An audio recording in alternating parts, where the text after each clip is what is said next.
Sapaan Gembala, Rabu 9 September tahun 2020. Tema kita tentang adonan kue.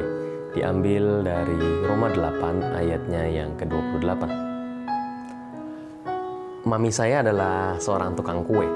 Dan dia sangat handal pada saat membuat kue.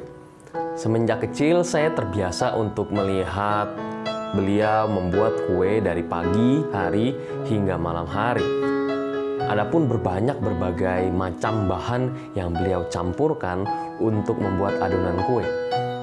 Ambil contoh saja telur, tepung, gula, ataupun banyak hal lainnya. Kalau bahan-bahan itu seandainya kita makan, kalau seandainya bahan itu kita makan secara terpisah, misalnya makan telur saja, misalkan makan tepung saja, tentu rasanya tidak enak. Coba bayangkan saja kalau kita makan tepung langsung belepotan dan sebagainya dan tidak ada rasa. Tetapi kalau kita melihat setelah itu adonan-adonan, bahan-bahan adonan itu disatukan, lalu membentuk adonan kue, dan adonan kue itu akhirnya dipanggang dan menjadi sebuah kue dan dihias, maka kue itu pada saat kita nikmati dari bahan-bahan yang sudah disebutkan tadi, akhirnya adonan kue itu menjadi kue yang sangat lezat untuk dapat kita nikmati. Umat yang terkasih dalam Yesus Kristus, demikian juga di dalam kehidupan kita. Mungkin kita bertanya, mengapa ada hal-hal yang tidak baik terjadi dalam hidup kita?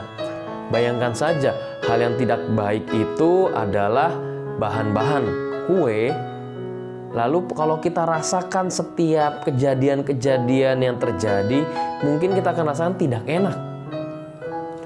Namun ketika permasalahan hidup, tantangan hidup, kesusahan, ataupun musibah dipadukan, dan Allah yang mengolah adonan tersebut, maka hal tersebut akan membentuk adonan kue yang dikerjakan oleh Tuhan untuk mendapatkan hasil yang indah, hasil yang baik.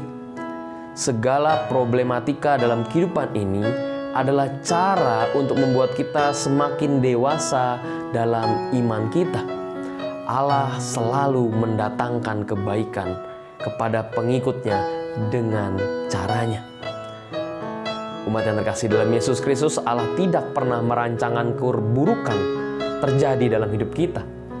Tuhan selalu merancangkan kebaikan dalam kehidupan kita. Allah telah membuat adonan kue yang enak. Tinggal bagaimana kita yang harus memanggang kue dan menghias kue tersebut untuk dapat kita nikmati. Problematika kehidupan adalah cara Tuhan untuk mempersiapkan diri kita untuk menghadapi segala tantangan. Barang siapa setia dalam perkara kecil, ia akan setia dalam perkara besar. Jika kita mampu melewati tantangan hidup kita pada saat ini, maka kita yakin percaya tantangan ke depan nanti bahwa Tuhan beserta kita dan kita akan mampu melewati segala tantangan tersebut. Tuhan memberkati kita.